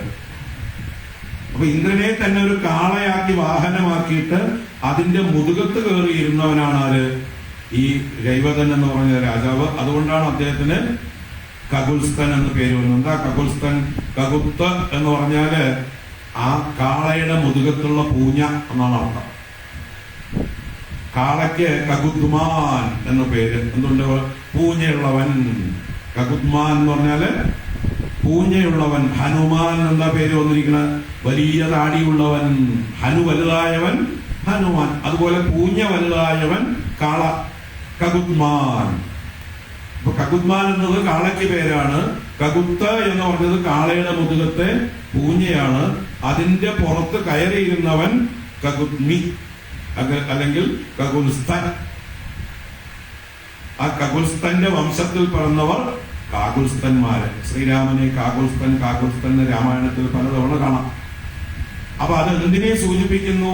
ഇന്ദ്രനെ പോലും ചൊൽപ്പടിക്ക് വെറും ഒരു വാഹനമാക്കി നിർത്തി ഇന്ദ്രനെ സഹായിച്ച് അസുരന്മാരെ ജയിച്ച് ഇന്ദ്രന് അനുഗ്രഹം ചെയ്ത വംശമാണ് ഈ കകുൽസ്ഥന്റെ വംശം എന്ന് ഓർമ്മിപ്പിക്കുകയാണ് വംശ പാരമ്പര്യം, അതിന്റെ മഹത്വം. അപ്പൊ അതുപോലെയാണ് ഈ ഓരോ പേരുകളും ആ മഹത്വം കൊണ്ടാണ് ആ പേര് പറയുന്നത്. അപ്പൊ രാഘവ ശബ്ദം നന്നായിട്ട് നമ്മൾ മനസ്സിലാക്കണമെങ്കിൽ രഘു ആരാണെന്ന് നന്നായി മനസ്സിലാവണം. രഘുവിന്റെ മഹിമ. രാജർഷിയായിരുന്നു രഘു എന്ന് പറയാം. ആ വംശത്തിലുള്ള ആളാണ് രാഘവൻ. അപ്പോ ആ രാഘവനിൽ തുടങ്ങി ശിരസ് പാലിക്കട്ടെ, എന്റെ ശിരസ് രാഘവൻ പാലിക്കട്ടെ, രക്ഷിക്കട്ടെ എന്ന് പറഞ്ഞു. ബാലം ദശരഥാത്മജ. ബാലം എന്നാൽ നെറ്റി. അതിന് ബാ എന്നുള്ള ഭരണിയുടെ ബാ കാണും. നമ്മുടെ മലയാളത്തില് ഈ ഫ എന്നുള്ള അതാണ് എഴുതേണ്ടത്. അവിടെ ഈ ബംഗാളികൾക്ക് ഈ ഭായ്ക്ക് പകരം അവര് ഭാ ഉച്ചരിക്കും. ഫ എന്നുള്ളതിന് പകരം ഭ ഉച്ചരിക്കും. അങ്ങനെയാണ് അച്ചടി പിശക്. ഗീതാ പ്രസിൽ അത് വരുമ്പോ അതിന്റെ ട്രാൻസ്ലേഷൻ വരുമ്പോ ഈ ഭാലമായി മാറും. ശരിക്ക് ഭാലം ഏതാണ് അക്ഷരം? ഫലം, കർമ്മഫലം എന്ന് പറയുന്ന ആ ഫലത്തിന്റെ ഭകാരം വരണം. കഫം എന്നൊക്കെ പറയുന്ന ആ ഭകാരമാണ് ഭാലം. ഭാലം എന്ന് പറഞ്ഞാൽ എന്താണ്? നെറ്റിത്തടം. അപ്പൊ എന്റെ നെറ്റിത്തടത്തെ ദശരഥാത്മജൻ രക്ഷിക്കട്ടെ, ദശരഥപുത്രൻ രക്ഷിക്കട്ടെ. അപ്പൊ ദശരഥന് 4 പുത്രന്മാരുണ്ട്. പക്ഷെ എങ്കിലും ദശരഥാത്മജൻ എന്ന് പറയുമ്പോ ആരെയാണ് നമ്മൾ ആദ്യം ആലോചിക്കുക? ദശരഥന്റെ മൂത്ത പുത്രനായിട്ടുള്ള ശ്രീരാമചന്ദ്ര പ്രഭു. അപ്പോ ദശരഥന്റെ പ്രാഗൽഭ്യവും നമുക്കൊക്കെ അറിയാം. അദ്ദേഹവും മോശക്കാരനായിരുന്നില്ല. ആകെ അദ്ദേഹത്തിന് പറ്റിയ ഒരു അബദ്ധം കൈകേയിക്ക് വശംവദനായിരുന്നു. വേറെ ഒരു കുഴപ്പമുണ്ടായിരുന്നില്ല. നല്ല ഉത്തമനായിട്ട് രാജരാജനായിരുന്നു, ചക്രവർത്തിയായിരുന്നു. വേറെ ഒറ്റ കുഴപ്പമില്ല. ഒരേ ഒരു വീക്ക്നെസ് കൊണ്ടാണ് പാവം അവസാന കാലം കഷ്ടപ്പെട്ടത്. സ്ത്രീ ജിതനായിരുന്നു. കൈകേയിയുടെ സൗന്ദര്യത്തിന്റെ മുമ്പിൽ, കൈകേയിയുടെ സ്മാർട്ട്നെസിന്റെ മുമ്പിൽ ആകെ വീക്കായിരുന്നു ആള്. അതിന്റെ പേരിലാണ് അദ്ദേഹത്തിന് അവസാന കാലം സ്വൈരമില്ലാതായി പോയത്. അപ്പോ വളരെ ശ്രേഷ്ഠനാണ് ദശരഥൻ. ആ ദശരഥന്റെ പുത്രനായിട്ടുള്ള, സത്യസന്ധനായിട്ടുള്ള ദശരഥന്റെ പുത്രനായിട്ടുള്ള രാമൻ എന്റെ നെറ്റിയെ രക്ഷിക്കട്ടെ. ബാലം ദശരഥാത്മജ കൗസല്യേയോ ദൃശൗ പാതു. കൗസല്യേയൻ, കൗസല്യേയ എന്നാണ് അതിനെ പ്രഥമ ഏകവചനത്തിൽ പറയുമ്പോൾ പറയാ. കൗസല്യേയ, കൗസല്യയുടെ പുത്രൻ. കൗന്ദേയൻ എന്ന് പറയില്ലേ? കുന്തിപുത്രനെ കൗന്ദേയൻ എന്ന് പറയും. രാധാപുത്രനെ രാധേയൻ എന്ന് പറയും. അങ്ങനെ ഓരോ അമ്മമാരുടെ പേരനുസരിച്ച് പറയുമ്പോൾ ആ പേരിനോടുകൂടെ ഏയ എന്നുള്ള പ്രത്യയം ചേർത്താൽ അമ്മയോട് ചേർന്നിട്ടുള്ള മകനായി. ഇവിടെ കൗസല്യേയൻ, കൗസല്യയുടെ പുത്രൻ. ദൃശൗ പാതു. ദൃശൗ എന്ന് പറഞ്ഞാൽ എന്റെ 2 കണ്ണുകളെ രക്ഷിക്കട്ടെ. ദൃക്ക ഏകവചനം, ദൃശൗ ദ്വിവചനം. 2 കണ്ണുകളെ എന്നാണ്. എന്റെ 2 കണ്ണുകളെ കൗസല്യാപുത്രൻ രക്ഷിക്കട്ടെ. വിശ്വാമിത്രപ്രിയ ശ്രുതി. ശ്രുതി എന്ന് ദീർഘമുണ്ട്. എന്താ കാരണം? ശ്രുതി ഏകവചനം, ഒരു കാതേ രക്ഷിക്കുള്ളൂ. ശ്രുതി എന്ന് പറയുമ്പോൾ 2 കാതുകളെ എന്നാണ്. ഈ എന്ന് ദീർഘം പറയുമ്പോഴേ 2 കാതുകൾ എന്ന് ദ്വിവചനമാകുള്ളൂ. അപ്പൊ ശ്രുതി എന്ന് പറയുന്നത് 2 കാതുകളെ വിശ്വാമിത്രപ്രിയനായ രാമൻ രക്ഷിക്കട്ടെ. വിശ്വാമിത്രപ്രിയൻ എന്ന് പറയുമ്പോൾ തന്നെ വിശ്വാമിത്ര മഹർഷി മഹാജ്ഞാനിയാണ്. ആ ജ്ഞാനിയുടെ ഉപദേശം മുഴുവൻ രാമനും ശ്രുതികളിലൂടെ തന്നെയാ കേട്ടിരിക്കുന്നത്, അല്ലേ? അപ്പൊ വിശ്വാമിത്രനിൽ നിന്നാണ് രാമൻ പോലും തന്റെ സംശയങ്ങൾ തീർത്തത്. രാമൻ ആദ്യമായിട്ട് ആരെയാ വധിച്ചത്? രാമാവതാരത്തില് സ്ത്രീവധമായിരുന്നു ആദ്യത്തെ വധം, അല്ലെ? താടകാവധം. രാമൻ ശങ്കിച്ചു. കാരണം സ്ത്രീവധം അധർമ്മമാണ്, നിന്ദ്യമാണ് എന്നൊക്കെ ശാസ്ത്രങ്ങളുണ്ട്, ധർമ്മശാസ്ത്രങ്ങൾ പറഞ്ഞിട്ടുണ്ട്. സ്ത്രീകളെ വധിക്കാൻ പാടില്ല. അതൊരു ജനറൽ ആയിട്ടുള്ള നിയമം മാത്രമാണ്. എങ്ങനെയുള്ള സ്ത്രീകളെ വധിക്കാൻ പാടില്ല എന്നാ പറഞ്ഞത്? ഒരു പരിധി വരെ മര്യാദക്കാരായിട്ടുള്ള സ്ത്രീകളെ വധിക്കാൻ പാടില്ല എന്നേ പറഞ്ഞിട്ടുള്ളൂ. ഇത്രയും താടകയെ പോലെയുള്ള ക്രൂരകളായിട്ടുള്ള സ്ത്രീകളെ വധിക്കാൻ പാടില്ല എന്നല്ല അതിന്റെ അർത്ഥം. അപ്പൊ താടകയെ വധിക്കാൻ മടിച്ചതായിട്ടുള്ള രാമനോട് വിശ്വാമിത്രൻ പറഞ്ഞു കൊടുക്കുന്നുണ്ട്, ഇവൾ സ്ത്രീ ശരീരം മാത്രമേ ഉള്ളൂ, ഇവളുടെ ദുഷ്ടപ്രവൃത്തികളെ കൊണ്ട് ലോകത്തിന് ആർക്കും ജീവിക്കാൻ നിവൃത്തിയില്ലാതായിട്ടുണ്ട്. അതുകൊണ്ട് ഇവൾ വധിക്കപ്പെടേണ്ടവളാണ്. ഇവളെ വധിക്കാൻ വേറെ ആർക്കും ശക്തിയില്ല. അത് അങ്ങേക്ക് മാത്രമേ സാധിക്കുള്ളൂ. മാത്രമല്ല അങ്ങ് ക്ഷത്രിയനാണ്, ക്ഷത്രിയ ധർമ്മമാണ്. ഇപ്പോ ഒരു രാജ്യത്ത് കളവ് ചെയ്യുന്നതും കൊലപാതകം ചെയ്യുന്നതൊക്കെ സ്ത്രീയാണെങ്കിലും പോലീസുകാർ പിടിക്കണ്ടേ? മറ്റുള്ളവർ ശിക്ഷിച്ചില്ലെങ്കിലും പോലീസുകാർ വന്ന് പിടിച്ച് അവളെ ശിക്ഷിക്കേണ്ട രീതിയിൽ ശിക്ഷിക്കണം. ഇല്ലെങ്കിൽ ഇവിടെയുള്ള സ്ത്രീകളൊക്കെ തോന്നിയവാസികളാവും, അല്ലേ? അല്ലെങ്കിൽ തന്നെ പല നിയമങ്ങളും സ്ത്രീകൾക്ക് അനുകൂലമായതുകൊണ്ട് ഇവിടെ വല്ലാതെ പ്രശ്നങ്ങളുണ്ട്.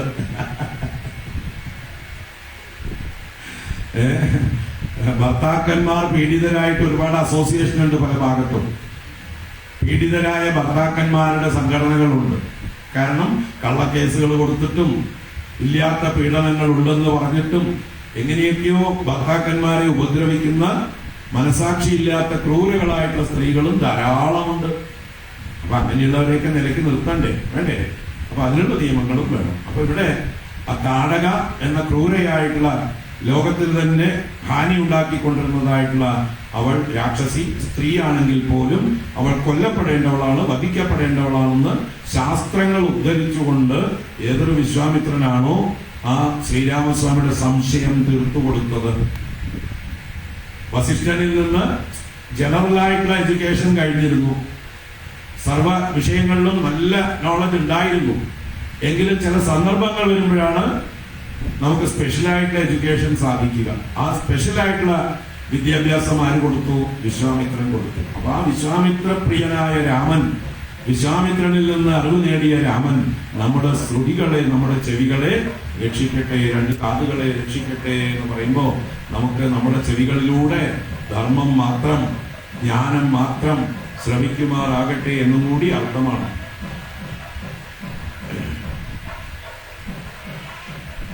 ഗ്രാണം പാതു മഖത്രാദ. മഖത്രാദ എന്ന് പറഞ്ഞാൽ മഖം എന്നാൽ യാഗം, ത്രാദ രക്ഷിക്കുന്നവൻ. അപ്പൊ യാഗരക്ഷ ചെയ്തവനാണ് ആര്? ശ്രീരാമൻ. വിശ്വാമിത്രന്റെ യാഗരക്ഷയ്ക്ക് വേണ്ടിയിട്ടാണ് വനത്തിലേക്ക് കൂട്ടിട്ട് പോയത്. അപ്പൊ മഖത്രാദാവായ രാമൻ ഗ്രാണം പാതു. ഗ്രാണം എന്നാൽ നമ്മുടെ ഗ്രാണേന്ദ്രിയം, മൂക്ക്. അപ്പൊ ഗ്രാണേന്ദ്രിയത്തെ മഖത്രാദാവായിട്ട് രാമൻ രക്ഷിക്കട്ടെ. മുഖം സൗമിത്രി വത്സലഹ. മുഖം എന്നാൽ വായയാണ്, മൗത്ത്, ഫേസ് എന്നുള്ള അർത്ഥത്തിലല്ല, മൗത്ത് എന്നുള്ള അർത്ഥത്തിലാണ് മുഖശബ്ദം. മറ്റേ അർത്ഥത്തിൽ പ്രയോഗിക്കും. ഇവിടെ മുഖം എന്നുള്ള ശബ്ദത്തിന് വായ എന്നർത്ഥം. ആ വായ സൗമിത്രി വത്സലഹ പാതു. സൗമിത്രിക്ക് പ്രിയപ്പെട്ടവനായ ലക്ഷ്മണാഗ്രജനായ രാമൻ രക്ഷിക്കട്ടെ നമ്മുടെ മുഖത്തെ എന്നാണ് പറയുന്നത്. ജിഹ്വാം വിദ്യാനിധി പാതു. വിദ്യാനിധിയായ രാമൻ നമ്മുടെ ജിഹ്വയെ രക്ഷിക്കട്ടെ. ജിഹ്വ നാവാണ്, സംസാരിക്കുന്ന ഇന്ദ്രിയത്തിന്റെ പേരാണ് ജിഹ്വ. നമ്മൾ ഭക്ഷണം കഴിക്കുമ്പോൾ ആ നാവിന് തന്നെ രസന എന്നാണ് പേര്. രസിക്കുന്നത് രസന, സംസാരിക്കുമ്പോൾ ജിഹ്വ. രണ്ടർത്ഥത്തിലാണ് നാവ് നമ്മൾ പ്രയോഗിക്കുന്നത്. രണ്ടും കൂടി ഒന്നിച്ച് ചെയ്യാൻ പാടില്ല. ഒന്നുകിൽ ജിഹ്വ അല്ലെങ്കിൽ രസന. കാരണം രണ്ടിനും രണ്ടു തരം ഓപ്പോസിറ്റ് ഫങ്ഷൻസ് ആണ്. രണ്ടിനും ഒരേ സമയം, രണ്ടിലും ദേവതകൾ വ്യത്യസ്തരാണ്. നമ്മൾ സംസാരിക്കുമ്പോൾ നാവിന്റെ ജിഹ്വയുടെ ദേവത അഗ്നിയാണ്. നമ്മൾ ഭക്ഷണം കഴിക്കുമ്പോൾ നാവിന്റെ ദേവത വരുണനാണ്. വരുണനും അഗ്നിയും പരസ്പരം തിരി മത്സരത്തിലാണ്. വെള്ളം കൂടുതലുള്ളിടത്ത് അഗ്നി കത്തില്ല, അഗ്നി കൂടുതലുള്ളിടത്ത് വെള്ളത്തെ വറ്റിച്ചു കളയും. ആർക്കാണ് ശക്തി കൂടുതൽ? അഗ്നിക്ക് ശക്തി കൂടുതലുള്ളിടത്ത് വെള്ളം ശുഷ്കമായി പോകും, വെള്ളം കൂടുതലുള്ളവർക്ക് അഗ്നിയെ കെടുത്തിക്കളയും. ഇവര് അച്ഛനും മകനും ഉണ്ട് കേട്ടോ, പക്ഷെ ഇവര് മത്സരത്തിലാണ്. അതുകൊണ്ട് നമ്മൾ ഭക്ഷണം കഴിക്കുമ്പോൾ നമ്മുടെ നാവില് രസന ആണ് ഫംഗ്ഷൻ. വരുണന്റെ അനുഗ്രഹം കൊണ്ടാണ് നാവില് വെള്ളം ഉണ്ടായിക്കൊണ്ടിരിക്കുന്നത്. നാവില് വെള്ളം ഉണ്ടാവണം, അപ്പോഴേ രുചി അറിയുള്ളൂ, ദഹനവും നടക്കുള്ളൂ. രസമുകുളങ്ങളിൽ നിന്ന് ദഹന രസങ്ങൾ ഉത്ഭവിച്ചുകൊണ്ടേയിരിക്കണം. ആ ദഹന രസങ്ങളെ കൊണ്ടാണ് നമ്മൾ കഴിക്കുന്ന ഭക്ഷണം രസിക്കുന്നത്, ദഹിക്കുന്നത്. അപ്പൊ അതിന് വരുണന്റെ അനുഗ്രഹം വേണം. അതേ സമയത്ത് നമ്മൾ സംസാരിച്ചാലോ ആ വെള്ളത്തെ വറ്റിക്കാൻ അഗ്നി ദേവനായിട്ട് അവിടെ വരും. നമ്മൾ സംസാരിക്കുന്നവരും നമ്മുടെ നാവ് വരളാറുണ്ട്, ഇല്ലേ? ഉണ്ടോ? അതാണ് സ്വാമി വെള്ളം എടുത്തു വെച്ചിരിക്കുന്നത്, ഇടയ്ക്കിടയ്ക്ക് കുടിക്കുന്നത്. നല്ല ചൂടാണ് ശരീരം സംസാരിക്കുമ്പോൾ, അഗ്നിയാണ് പ്രവർത്തിക്കുന്നത്. അപ്പോ അഗ്നിയും വെള്ളവും തമ്മിലുള്ള മത്സരം നടക്കുന്നത് നമ്മുടെ നാവില്. അപ്പോ നമ്മൾ സംസാരിച്ചുകൊണ്ട് ഭക്ഷണം കഴിക്കുമ്പോൾ അതുകൊണ്ട് ദേഹത്തിനും ദഹനത്തിനും ഒക്കെ ഒരുപാട് ഹാനികരമാണെന്ന് നമ്മുടെ പൂർവികന്മാര് കണ്ടെത്തിയിട്ടാണ് അവർ പറഞ്ഞത്. സംസാരിക്കുമ്പോൾ സംസാരിക്കുക, ഭക്ഷണം കഴിക്കുമ്പോൾ ഭക്ഷണം കഴിക്കുക, രണ്ടും കൂടി ഇവരെ കൺഫ്യൂസ് ചെയ്യരുത്. ഈ ദേവന്മാരായിട്ട് മത്സരിപ്പിക്കരുത്, അവർക്ക് പണി കൂടുതൽ കൊടുക്കരുത്. ഇതൊക്കെയാണ് അതിന്റെ അർത്ഥം. അപ്പൊ എന്തായാലും ഇവിടെ നമ്മള് ജിഹ്വാം വിദ്യാനിധി പാപു, രാമൻ വിദ്യാനിധിയാണ്. വിദ്യാനിധി എന്ന് പറഞ്ഞാൽ സർവ അറിവുകളുടെയും നിധി, ട്രഷറി, എൻസൈക്ലോപീഡിയ, എല്ലാം അറിയുന്ന സർവജ്ഞ കോശമാണ് ആര്? ശ്രീരാമചന്ദ്രൻ. അപ്പൊ ആ ശ്രീരാമചന്ദ്രൻ നമ്മുടെ നാവിനെ രക്ഷിക്കട്ടെ എന്ന് പറയുമ്പോഴോ രാമൻ സംസാരിക്കുമ്പോ വളരെ സൂക്ഷിച്ച് ആവശ്യത്തിന് മാത്രമേ സംസാരിക്കുള്ളൂ. എന്തൊക്കെയാണ് രാമൻ സംസാരിക്കുമ്പോൾ അദ്ദേഹത്തിന്റെ പ്രത്യേകതകള്? രാമൻ പൂർവഭാഷിയാണ്, മിതഭാഷിയാണ്, സ്മിതഭാഷിയാണ്, സത്യഭാഷിയാണ്, പ്രിയഭാഷിയാണ്, ഹിതഭാഷിയാണ്. ഇങ്ങനെ രാമന്റെ ഭാഷണത്തില് ഒരുപാട് വിശേഷണങ്ങളുണ്ട്. എന്താ പൂർവഭാഷി എന്ന് പറഞ്ഞാല്? ആരെ കണ്ടാലും ആദ്യം സംസാരിക്കുക, അതൊരു മര്യാദയാണ്. അതാണ് മര്യാദ. നമ്മളെ പോലെ ബലം പിടിച്ചിരിക്കുകയല്ല, ഐസ് ബ്രേക്കിംഗ്. ആരെ കണ്ടാലും അങ്ങോട്ട് ചെന്ന് ഇൻട്രൊഡ്യൂസ് ചെയ്യുക. ഞാൻ ഇന്നയാളുടെ മകനാണ്, ഇന്നയാളാണ്. അപ്പൊ അതായി അപരിചിതത്വം മാറി, അദ്ദേഹത്തിന് ഭയം മാറി. നമ്മുടെ അടുത്ത് വന്ന ആൾക്ക് ഭയം മാറി. ഓ, ഇന്നയാളുടെ മകനാണല്ലേ, ആ സന്തോഷം. തിരിച്ചുകളും പരിചയപ്പെടുത്തും. അപ്പൊ എന്തായി? അപ്പൊ തന്നെ അവിടെ മഞ്ഞുമല ഉരുകി, നല്ല ബന്ധം, റിലേഷൻഷിപ്പ് സ്ഥാപിച്ചു, നല്ല വാം റിലേഷൻഷിപ്പായി. അതിനാണ് പൂർവഭാഷണം. അത് രാമനിൽ നിന്ന് പഠിക്കണം. ആരെ കാണുമ്പോഴും അങ്ങോട്ട് ചെന്ന് പരിചയപ്പെടുത്തും. ദശരഥപുത്രനായ രാമനാകുന്നു ഞാൻ, ഇന്ന വംശത്തിലെ സന്തതിയാകുന്നു ഞാൻ എന്നൊക്കെ പറഞ്ഞ് ഞങ്ങൾ സ്വയം പരിചയപ്പെടുത്തും. അത് പൂർവഭാഷി. അത് കഴിഞ്ഞിട്ട് എന്നാൽ പൂർവഭാഷി എന്ന് പറഞ്ഞിട്ട് ഭയങ്കര ടോക്കറ്റീവ് ആണോ, എപ്പോഴും സംസാരിച്ചുകൊണ്ടിരിക്കുകയാണോ? ഇല്ല, ആവശ്യത്തിന് മാത്രം. മിതഭാഷി, മിതമായി മാത്രം സംസാരിക്കുന്നവനാണ് രാമൻ. ആവശ്യത്തിന് അളന്ന് തൂക്കി മാത്രം പറയുന്നു. മാത്രമല്ല സ്മിതഭാഷി. സ്മിതഭാഷി എന്ന് പറഞ്ഞാലോ സംസാരിക്കുമ്പോൾ മന്ദസ്മിതത്തോടെ മധുരമായിട്ട് സംസാരിക്കുന്നവരാണ്. സ്മിതഭാഷിയാണ്, മൃദുഭാഷിയാണ്, മധുരഭാഷിയാണ്. മൃദുഭാഷി, മധുരഭാഷി, പിന്നെയോ സത്യഭാഷി. സത്യം മാത്രമേ പറയുള്ളൂ, അസത്യമായിട്ടുള്ള ഒന്നും പറയാനുള്ള അവസരമേ ഉണ്ടാക്കില്ല, പറയില്ല. രാമന്റെ വ്രതമാണ് സത്യഭാഷി. പിന്നെയോ സത്യം പറയണമെന്നുണ്ട് എല്ലാ സത്യവും പറയണോ? പ്രിയമായ സത്യം, ഹിതമായ സത്യം മാത്രമേ പറയാൻ പാടുള്ളൂ. സത്യം വദ, പ്രിയം വദ, ഹിതം വദ. ഹിതമായത്, ഹിതം എന്ന് പറഞ്ഞാലോ നമ്മള് ഒരാളെ കുറിച്ച് കുറെ കാര്യങ്ങൾ അറിയാവുന്നതുകൊണ്ട് അത് എല്ലാവരോടും പറഞ്ഞു നടക്കേണ്ട കാര്യം ഇല്ല. അതുകൊണ്ട് അവർക്കൊന്നും പ്രയോജനം ഉണ്ടാവില്ല, മാത്രമല്ല ദോഷം ഉണ്ടാവുകയും ചെയ്യും. അപ്പോ ഹിതമായത് മാത്രമേ നമ്മൾ മറ്റുള്ളവരോട് പറയാൻ പാടുള്ളൂ. അയാൾക്ക് അതുകൊണ്ട് എന്തെങ്കിലും ഗുണം ഉണ്ടാകണം, അത് പ്രിയമാക്കി പറയുകയും വേണം. അപ്പൊ ഇങ്ങനെ ഭാഷണത്തില് ഒരുപാട് ക്വാളിറ്റീസ് ഉള്ള ആളാണ് ശ്രീരാമചന്ദ്ര പ്രഭു. അദ്ദേഹത്തിൽ നിന്ന് ഭാഷണം പഠിക്കണം നമ്മൾ. അത് വാൽമീകി പറഞ്ഞു തരുന്നുണ്ട് നമുക്ക്. വാൽമീകി രാമായണത്തിലെ ആരംഭത്തിൽ ശ്രീരാമന്റെ ഗുണങ്ങളെ വർണ്ണിക്കുമ്പോൾ ഈ വക ഗുണങ്ങളൊക്കെ അദ്ദേഹത്തിനുണ്ട് എന്നുള്ളത് വർണ്ണിക്കുന്നുണ്ട്. ഒരു 70ഓളം ഗുണങ്ങളാണ് എണ്ണി ശ്രീരാമചന്ദ്രസ്വാമിക്ക് പറഞ്ഞു തരുന്നത്. ഇതൊക്കെ നമ്മൾ പഠിക്കേണ്ടതാണ്. അപ്പൊ എന്താണ് ഇവിടെ? ജിഹ്വാം വിദ്യാനിധി പാതു, നമ്മുടെ നാവിനെ വിദ്യാനിധിയായ രാമൻ രക്ഷിക്കട്ടെ. കണ്ഠം ഭരതവന്ദിത, കണ്ഠം കഴുത്തിനെ ഭരതവന്ദിത, ഭരതനാൽ വന്ദിക്കപ്പെടുന്ന ഭരതജ്യേഷ്ഠനായ ശ്രീരാമചന്ദ്ര പ്രഭു രക്ഷിക്കട്ടെ. ഭരതനും രാമനേക്കാൾ മേലെയാണ് പല കാര്യത്തിലും. അറിവിൽ രാമൻ ഭരതനോടൊപ്പമാണ്, തപസ്സിൽ ഭരതൻ രാമനോടൊപ്പമാണ്, സംസാരിക്കുന്ന കാര്യത്തിൽ രാമനെ പോലെ തന്നെയാണ്. അങ്ങനെ ഏതൊക്കെ വിഷയമുണ്ടോ അതിലൊക്കെ രാമന് തുല്യം തന്നെയാണ് ഭരതൻ. അതുകൊണ്ട് തന്നെയാണ് ധൈര്യമായിട്ട് രാമൻ ഭരതനെ 14 കൊല്ലം ഏൽപ്പിച്ചിട്ട് കാട്ടിലേക്ക് പോയത്. താൻ ഭരിക്കുന്നതിനേക്കാൾ നന്നായി ഭരിക്കും ഭരണനിപുണനായ ഭരതൻ. വസിഷ്ഠൻ ഭരതന് പേരിട്ടത് തന്നെ എന്തുകൊണ്ടാണ്? ഭരണനിപുണനായതുകൊണ്ട് ഭരതൻ എന്ന് പേരിട്ടു. അപ്പൊ തീർച്ചയായിട്ടും രാമന് തുല്യം തന്നെയാണ് ഭരതൻ. ആ ഭരതൻ കണ്ഠം പാതു. ഇനി ഭരതൻ ഏത് തത്വമാണ് വാസ്തവത്തില്? വിഷ്ണുവിന്റെ ശംഖ ചക്ര ഗദാപത്മങ്ങളിൽ ശംഖമാണ് ഭരതൻ, അല്ലേ? സംഗമേശ്വരൻ എവിടെയുണ്ട്? ഇരിഞ്ഞാലക്കുട. ശംഖമൂർത്തിയാണ്, ശംഖം തന്നെയാണ് ഭരതൻ. ശംഖം എന്താണ്?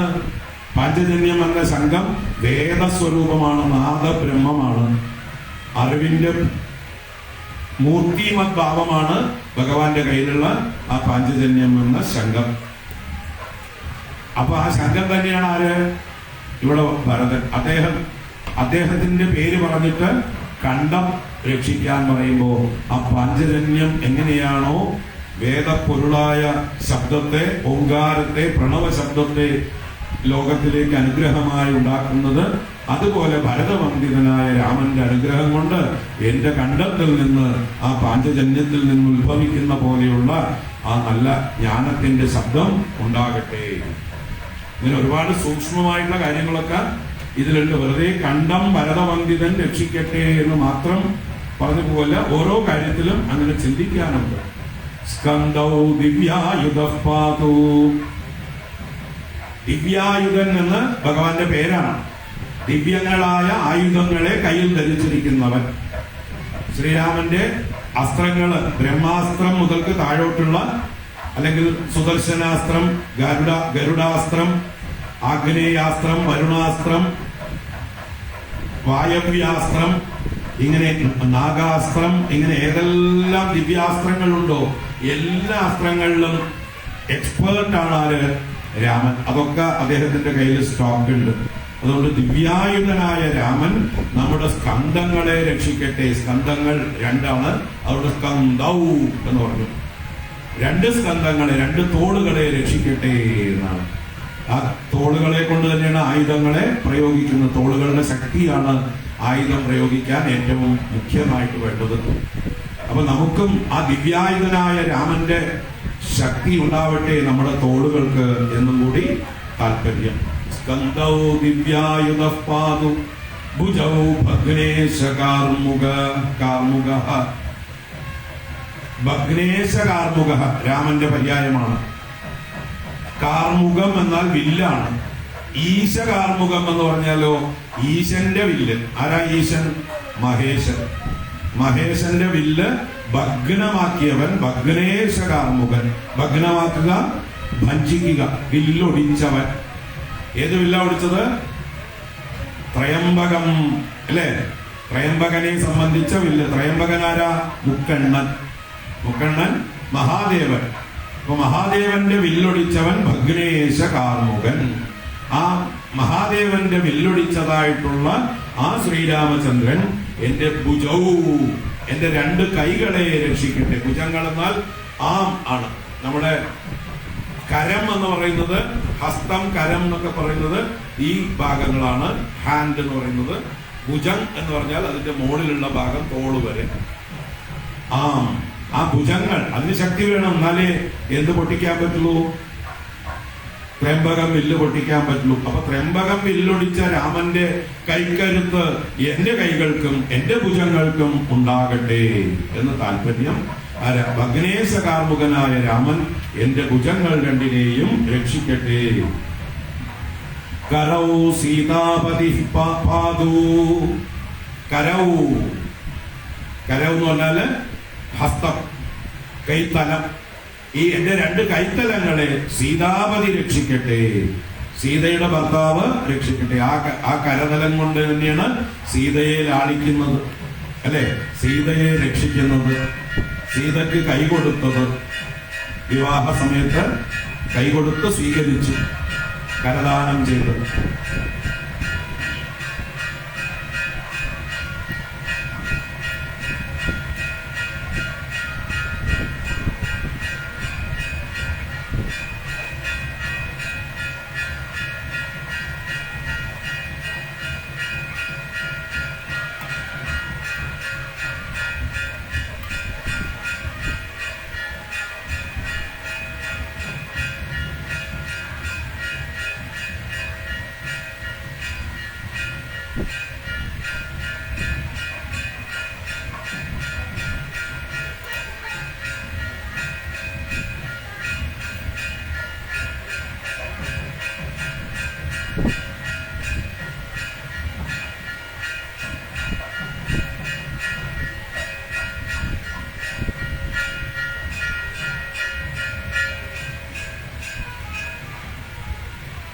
കരതലങ്ങളെ സീതാപതി രക്ഷിക്കട്ടെ, സീതയെ ലാളിക്കുന്ന കരങ്ങൾ കൊണ്ട് എന്നെയും രക്ഷിക്കട്ടെ.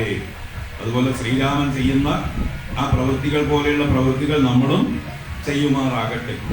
ഹൃദയം ജാമദഗ്നി ചിത്ത്. ജാമദഗ്നിയൻ എന്ന് പറഞ്ഞാൽ ജമദഗ്നിയുടെ പുത്രൻ. ആരാണ്? പരശുരാമൻ. ജമദഗ്നി പുത്രനാണ് പരശുരാമൻ. പരശുരാമനെ ജയിച്ചവൻ ജാമദഗ്നിയ ചിത്ത്. അപ്പൊ ക്ഷത്രിയാന്തകനായ പരശുരാമനെ ജയിച്ചവനാണ് ശ്രീരാമൻ. അദ്ദേഹം ഹൃദയത്തെ രക്ഷിക്കട്ടെ എന്ന് പറഞ്ഞാല് ഹൃദയത്തിന് നല്ല ധൈര്യമാണ് വേണ്ടത്.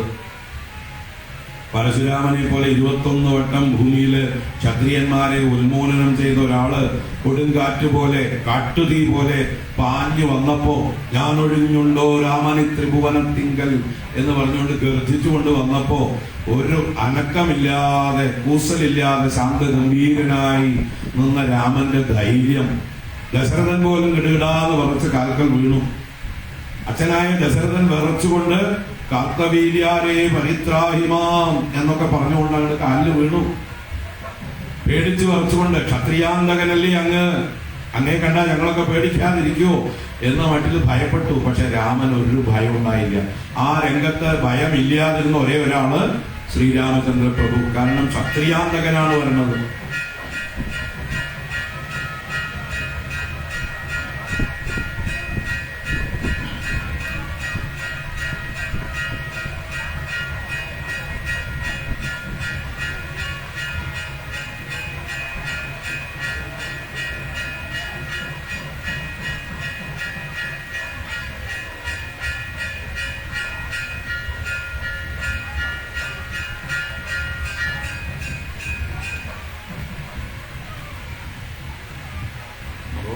ഹൃദയം ജാമദഗ്നി ചിത്ത്.